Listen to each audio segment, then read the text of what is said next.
Elevate your hatching egg shipping business with Beyond the Egg. Discover the art of premium packaging, master the details of shipping, and create an unforgettable experience for your customers. Enhance your reputation, build lasting trust, and set your business apart as the gold standard. Visit BeyondTheEgg.com to begin your journey to excellence. Welcome, Poultry Nerds. We're back again, and we are going to talk business today. From Coop to cash flow. You hope. Right. I mean, that's everybody's dream, right? Yeah, I mean, turning your passion, your hobby into a business. I mean, who wouldn't want to do that on a daily basis? You know, when you can have fun and make money, or at least cover your costs at the same time, that's a win-win. Yep. Now, when I started doing this, I did not intend to make a business. Did you? I didn't intend to make a business.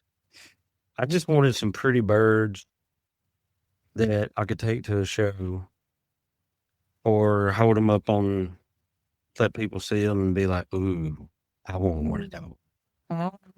Like, I just wanted some pretty birds. So, do you remember the moment that it kicked over from hobby to business? It was a little later than what I would have liked.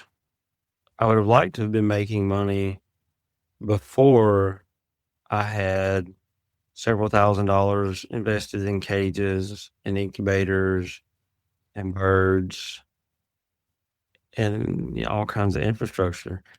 But unfortunately, it didn't work out that way. I got all that stuff and I was enjoying my birds. Mm-hmm. I was hatching out some nice looking chicks, whether it be quail or chicken or turkey. And I was having fun because who doesn't like the sound that those things make?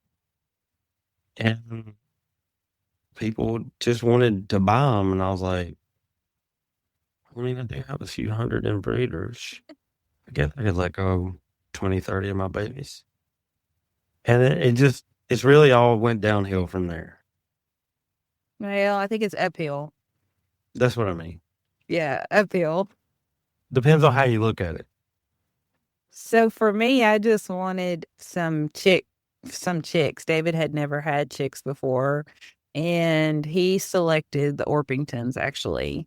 And they were just from this weirdo that lived about 30 minutes from us and wouldn't let us see his breeders, and probably never should have bought from him. But we've all been there, done that kind of thing. And he swore up and down that if I didn't put bleach in their water, they would die. And yeah, look at me like that. And so he was like a flea market guy, but that's where What kind of crap is in his water? Yeah, that's where we got our first Orpingtons from. And I don't believe that he is still in business, actually. But the birds lived. I did not put bleach in their water. I was saying, they live without bleach? They did. They lived fine without bleach. And, but they were just hatchery stock, And then I needed ducks. And so we went to the co-op and we bought some ducks. I believe they were silver apple yards. I'm not 100% on that. Silver apple yards? Yes, little tiny thing, maybe 3 pounds. That's a head. I'm not sure. We never really could quite figure out what they were. But they flew away, and so we don't have them anymore. But we got 4 from the co-op, and it ended up being 1 male and 3 girls. I lucked out that way. And it was George and the Georgettes. It was Georgina, Georgette, and Georgiana. Oh, wow. I went to high school with a girl named Georgette. Well, she was not short, though. She was as tall as I am. Well, how he got his name, and George, I actually have videos of George. He was very personable. He would actually fly over and sit in my lap. But we didn't live in this house at the time. We lived in Mount Juliet, and the yard was very treed, and they would go flying. but it was kind of, if you can envision the fence around the property, like if it went straight up to the sky, they Mhm. would only fly in circles around the house. And at dusk, they couldn't figure out how to land because of the treetops. And so I would stand there with a flashlight. And of course, the first thing that comes to your mind is George, George left the jungle. I mean, I was humming it in my head. And he would just kind of crash land and he would bring his girls back down. And they would just crash land in the yard. And we did this every day. But that's how he got his name. Yeah. So I mean, they're not still there, are they? Because no, I'd have to see that. no, they did make the move, but much more predators out here. And I'd like to say they just flew away and they didn't come back because they didn't know, but we honestly don't know what happened to them. But I mean, I George, like that assumption. It's pretty good. They just flew away. so we have the wild ducks that have flown in now and live with my Welsh Harlequins, and the male looks like George. So maybe they were just mallards. I really have no idea what they were. We tried for a long time to figure out what they were, but the girls were kind of like Snow White, and the George looked like a mallard. But they were only like 3 pounds. They were tiny birds. Well, I mean, maybe George just came back. Maybe he finally found his way home. No, George would probably be about 12 years old now. No, I don't think so. But so Orpingtons are known for being broody, and then you have chicks, and then David's like, how many pens do we need, and what are we doing exactly? That's a loaded question. And then the sign went up in the yard, chicks for sale. And then we got turkeys, and then we got guineas. And then I was like, we don't have enough land. So we moved. And then quail happened. And the chick sign in the yard at this house brought lots of people. And then we had to put a gate up because there was too many people. Then I discovered exhibition birds and the whole world changed. And yeah, so that's, I think, kind of where it went from part-time hobby to full-time business, maybe, is when the first eggs hit eBay. It was for real. And they were duck eggs. Eggs on eBay is a thing. Well, I think everybody gets started on eBay, don't they? eBay is pretty easy to sell on. Mm-hmm. I don't feel like they do a whole lot of policing their rules, No. so to speak, on eBay. So if you say hatching eggs too many times on Etsy or anywhere else, they're gonna fast. Mm-hmm. And they'll get kicked off Etsy. They'll tell you about it in a few days, but eBay, you can say hatching eggs a few times in the title and get away with it for a while. We'll be right back. Looking to rock some seriously comfy gear? If you love chickens and you're all about that fun style, then Chicken Box has got the perfect t-shirts for you. From quirky designs to classic looks, their shirts are as comfy as us chicken tenders deserve. They even have a subscription service so your coop doesn't get bored. Head over to PoultryNerdsPodcast.com and click on Chicken Box to get your comfy shirts and support the podcast. I've been on eBay probably, I think, my eBay account is since 1999, but selling hatching eggs has been on there probably, I don't know, 7 or 8 years now. Sold mealworms first, and then the eggs came. I shipped mealworms all over the place. So yeah, that was a thing too. So, but I think everybody kind of starts with a sign in the yard, maybe giving eggs to their friends, and then realizing they should charge a couple dollars. And then when you have chickens and you get eggs, you will definitely not have a shortness of people that want them. So you can sell on eBay and then eating eggs, and then you might end up with a little farm stand out at the end of your driveway. I don't personally sell eating eggs, chicken eggs. I have a very real reason why I don't sell eating eggs. Yeah, I don't like to do that either. So I was selling eating eggs when we first moved here, chicken eggs I'm talking about. Right. And somebody came and bought them. What are they, like $2-3 a piece, 5-6 years ago? Yeah. And she came back and she was mad as a hornet. And I'm like, what is the problem? And she had tried to hatch them. And I said, no, you paid $2 for eating eggs, so you don't get to try to hatch them and be mad about it. I said, if you want hatching eggs, they're a whole lot more than $2 a dozen.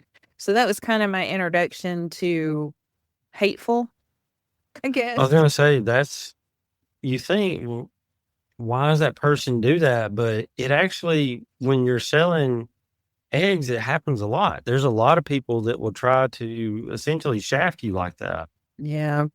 So if I sell eating eggs now, they get packaged a little differently so that they'll have a little rougher ride, and they might get a little flick of the wrist as they go into the packaging, just to ensure they won't hatch.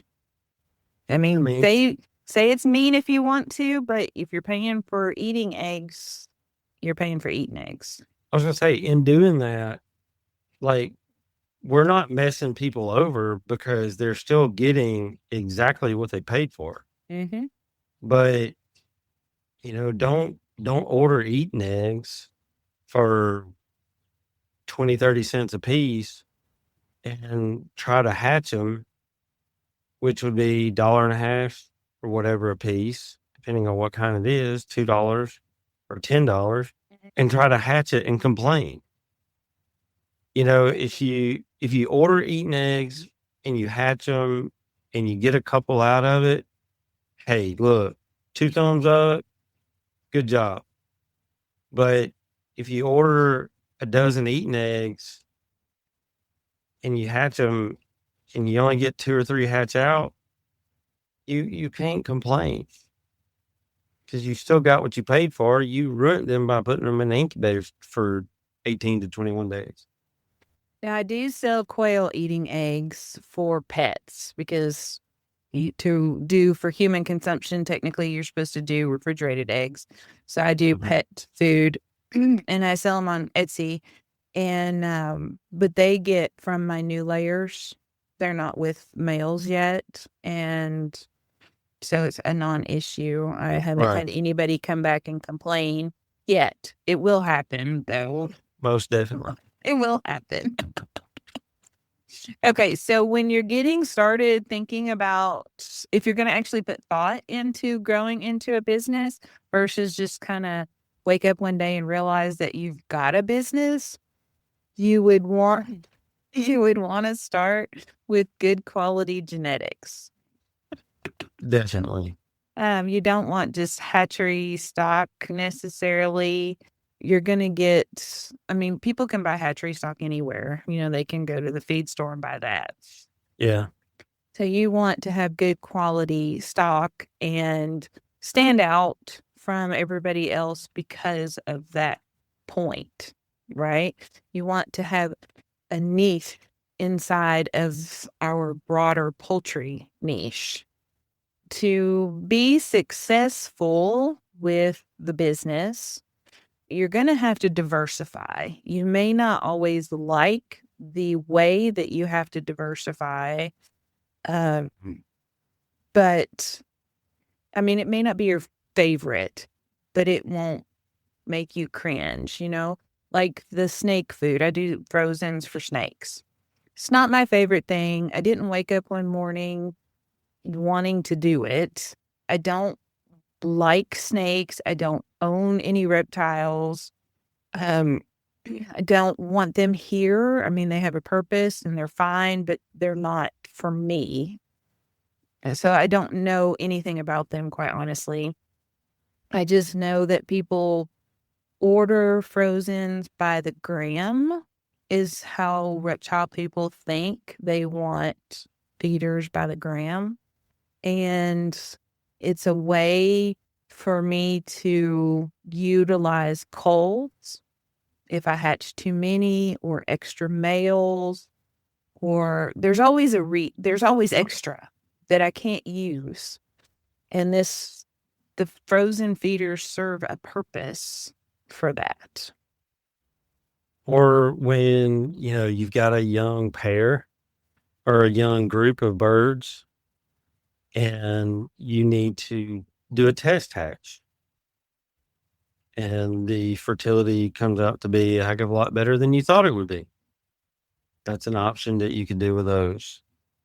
Yeah, reptiles, they don't care what color they are. They don't care that they're dead. They don't care they had splay leg or crossbeak or any of those things. So it's just a way of aiming towards no waste, per se, would be a good way to say it. The other avenue that my business personally took was supplies.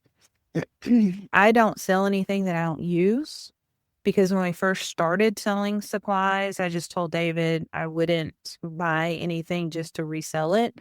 I would just buy what I needed and then buy extra, because if I needed it, then I knew other people would need that stuff too. And so, like the egg foam, that's what happened there. I bought enough egg foam for me, and if nobody bought it, I'd have enough egg foam for 40 years of shipping eggs.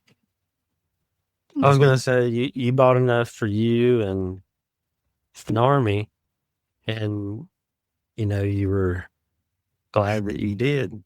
Yeah, because now it's like turned into its own business. So there's that going on over there. And Eggfoam.com? yeah, egg foam for fall. It turned into a whole thing.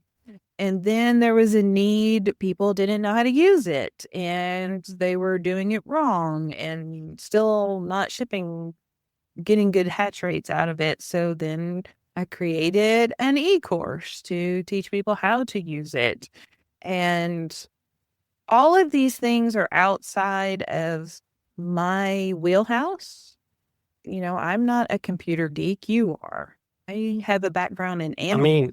I'll be honest though, you're not a computer geek, but in the couple years that we've known each other, you've come a really long way. You went from not even wanting to use a computer to building websites. So here's a little tidbit that people won't know. When we first started doing the podcast, I didn't even know how to use Google Drive. And a lot of times I still don't. He has to teach me. It's just not my thing. I listen to a lot of podcasts on how to do stuff, and then I just sit and play with it and eventually figure it out. But it's not my thing. But here's my thing. When it comes to technology, that side of me will kick in real quick. Like when you do some research, like listen to podcasts, and then you try to figure it out, a lot of times you retain a lot more of it and it sticks. I tell my students, I say, y'all think it's funny because you're Googling answers and trying it out. You think, you're beating the system, but really the joke's on you, because not only did you get the answer, but you also learned a way to do research to find it. And this day and age with the internet, as easily accessible as it is, even as it relates to poultry, there's information all over the interwebs. Some of it is great information, and some of it you shouldn't use on your not so best friend's backyard birds, because it's not smart, not good animal husbandry. So let's kind of touch on that just a little bit, because there's a pet peeve of mine in there. So when is it time, do you think, to move from eBay, Etsy, Craigslist into your own website? I would say at minimum when you get kicked off of 2 of them. You're such a man. I mean, okay, so yes, it's better to be more proactive, but if you get kicked off of Etsy, which is going to happen, I would say it's time to start at least thinking about it then if you have not already. So I actually got kicked off of Facebook, and that's how my website was born. So I guess you do have a point. So if you build your business on social media, you need to understand that you don't own anything. You don't own those followers. You don't own any email addresses. They have no real loyalty to you if you just disappeared off of social media to come find you. I mean, I know people that have had like hundreds of thousands of likes, hundreds of thousands of followers, wake up one morning, account permanently banned. And they can't get the videos that they made that they uploaded because those belong to Meta or whoever owns whatever platform. I think they own most of them now. But all that stuff actually belongs to them. And a lot of people say, well, that's mine. I made it. Privacy this. No, I tell you, like I tell my students, read the really long agreement that you agree to when you sign up. You agreed that they can use it and do whatever they want to with it. You also gave them permission to do a few other creepy things, but we won't get into that assignment today. But that when you build a website, yes, it takes time, it takes effort, and you have to figure out how to do it and all that stuff. But as long as you pay the bill, it's yours. well, and you have to figure out if you're going to use the social media, you have to figure that out. You have to learn the algorithm, see what works, and you're still at their mercy for getting views and being put in front of people, and you can't guarantee that. Mm-hmm.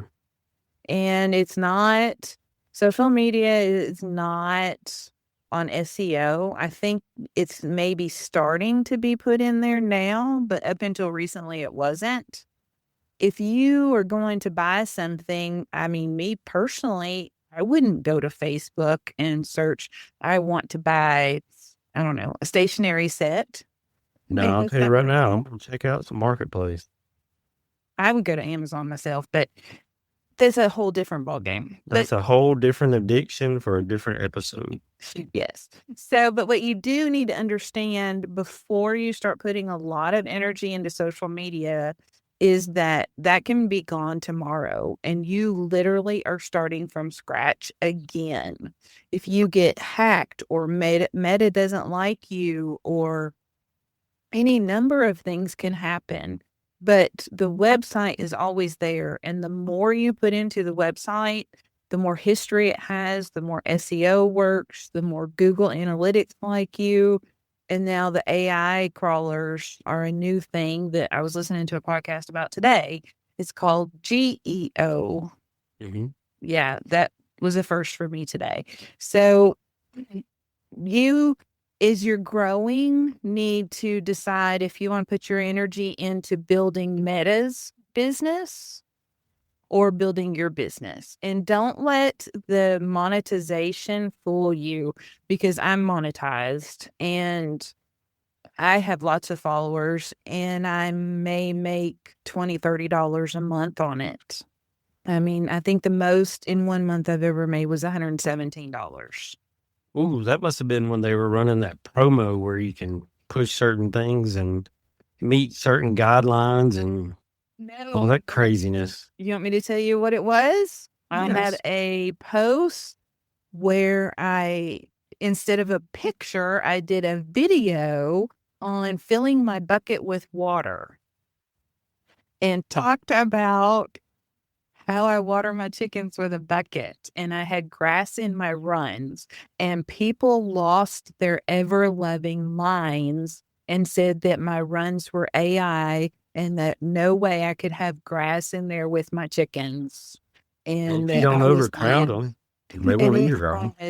I remember hundreds and hundreds of shares and thousands of comments. And it just went berserk because people lost their minds over grass in the runs. And I made $117. So on the side of my yard where I have my game fowl pens, one time I did put a video on TikTok, and I have a nozzle for my hose pipe that has the little threads on the end of it where you can essentially screw another hose pipe to it. Don't know what the real reason behind that is, because when you screw another hose pipe to it, the throughput sucks.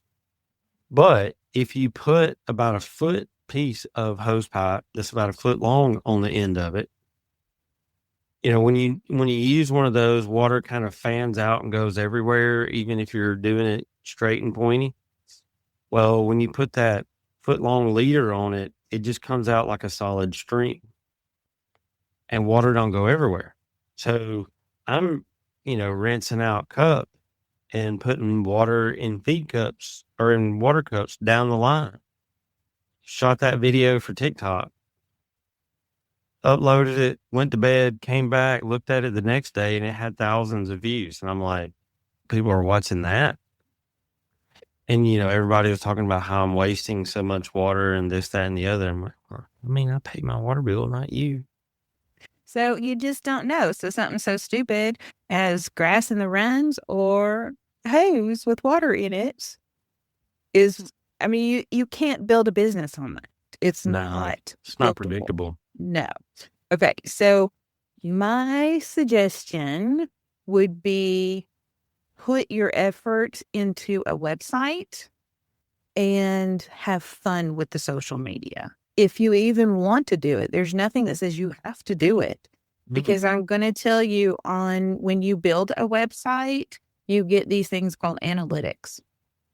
And the analytics on my website for the traffic flow from social media to Brian's Roost is 14%. So that tells me 86% of the people are coming from Google. The analytics tell me at least somewhere else. The analytics will tell you exactly where. They break it down into categories and stuff. Yes, but only 14% of my traffic is derived from Facebook, because I'm not active really on the other platforms than just Facebook.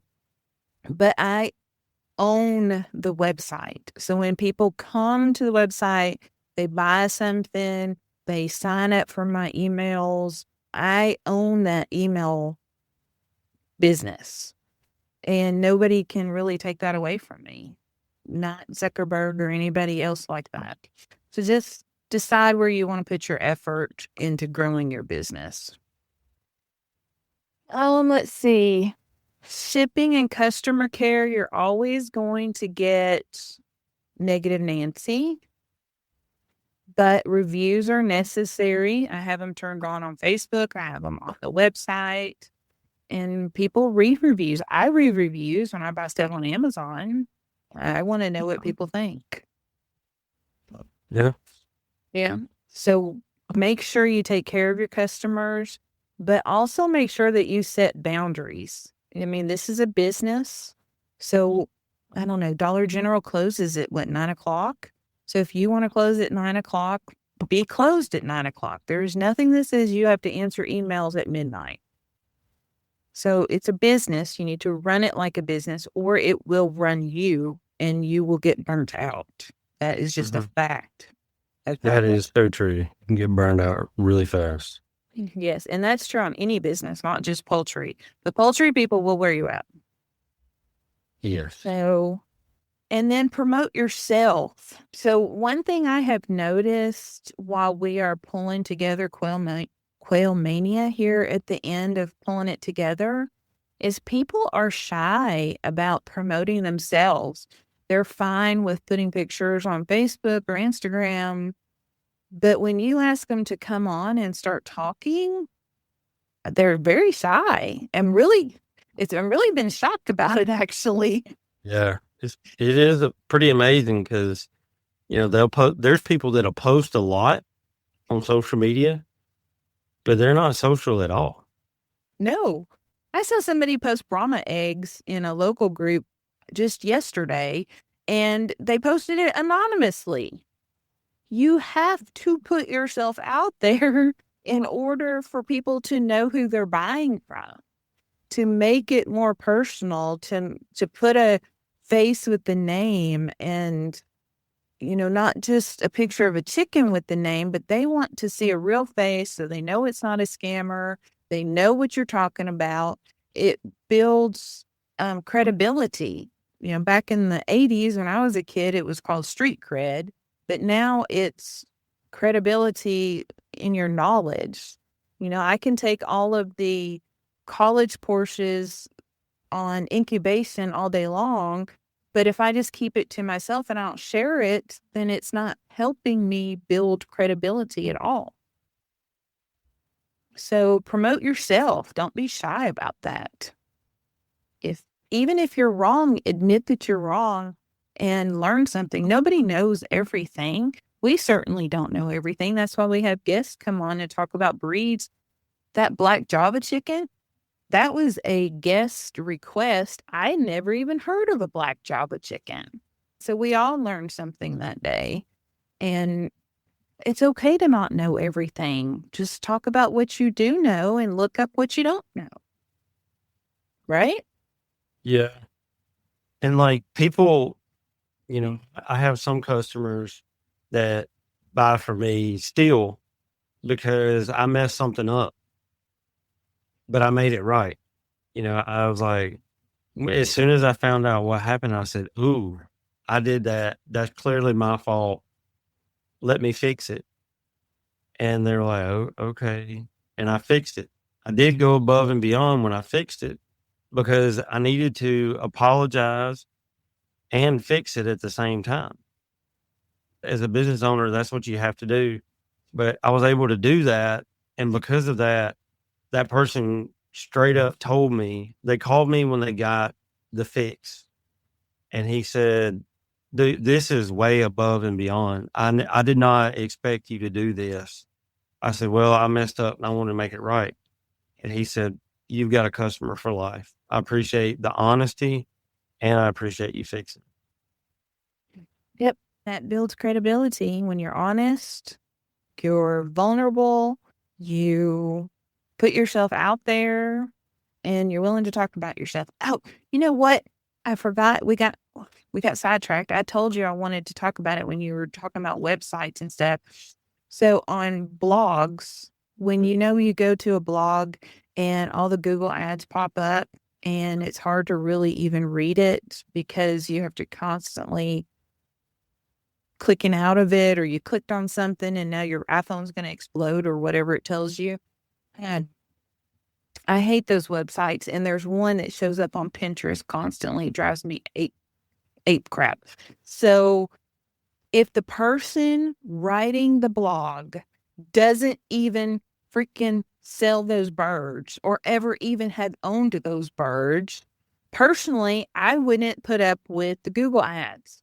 I want to hear from people who actually are doing it, who know about it, who have firsthand knowledge about it, and are selling or have finished selling and they're just still sharing their wisdom. Maybe they're too old or something. But there's so much clickbait out there. So be really mindful that if you're trying to read a blog and there's so much Google ads on there that you can't hardly read it, then just click off of it. Like if you go to my blog, I don't have Google ads. I kind of toyed with it at the beginning because that was like whatever all the experts said, that's how you make money doing a blog. Well, yeah. I made 3 cents. I made. And I thought, you know what? I find them incredibly annoying. And I'm just not going to do it. This is not going to be what my website is about. So I just don't do it. And I don't do it on the Poultry Nerds website. And I help you with your website and you don't do it on your website. I'm not going to do it because that crap's annoying. If you want to have something pop up every now and then, that's one thing. But those sites that they have more pop-up ads than they have content. Yes. And I understand that that's how you pay for your site. That's not how I want to pay for mine. I'd rather go in the hole than have people dread coming to my site to look for something. Yeah. And one other thing we didn't talk about was affiliate links. Now, you can make quite a bit of money on affiliate links, but the companies are constantly changing their rules. Shit. And it's harder and harder to make money on the affiliate links.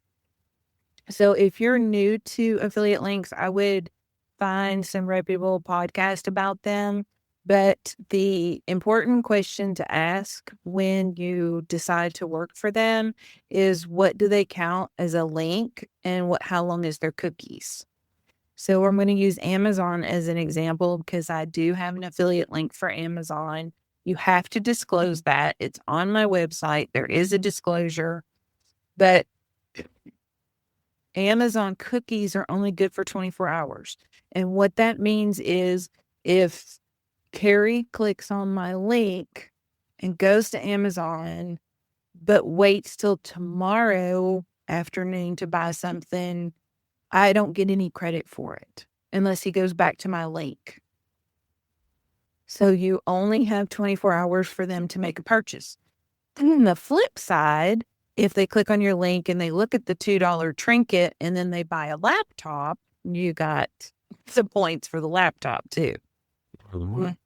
The other thing is the links have to come from other websites. You can't text a link to somebody. I don't think you can even put it in your social media. I think it has to come from a website. So keep that in mind.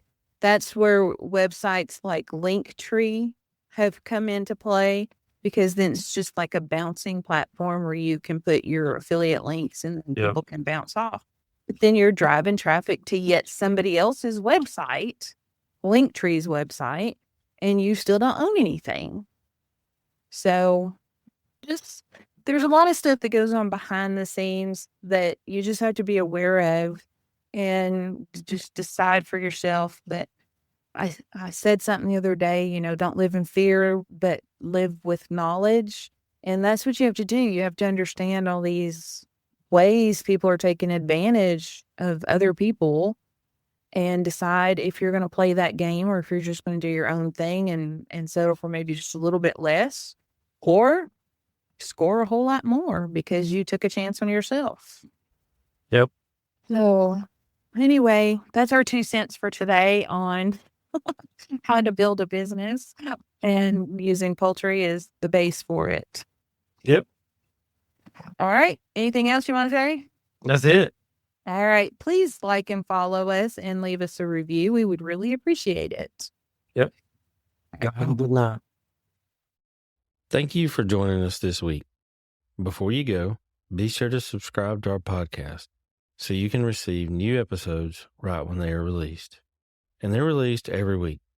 Feel free to email us at poultrynerds@gmail.com to share your thoughts about the show. Until next time, Poultry Pals, keep clucking, keep learning, and keep it exciting. This is Carrie signing off from Poultry Nerds. Feathers up, everyone.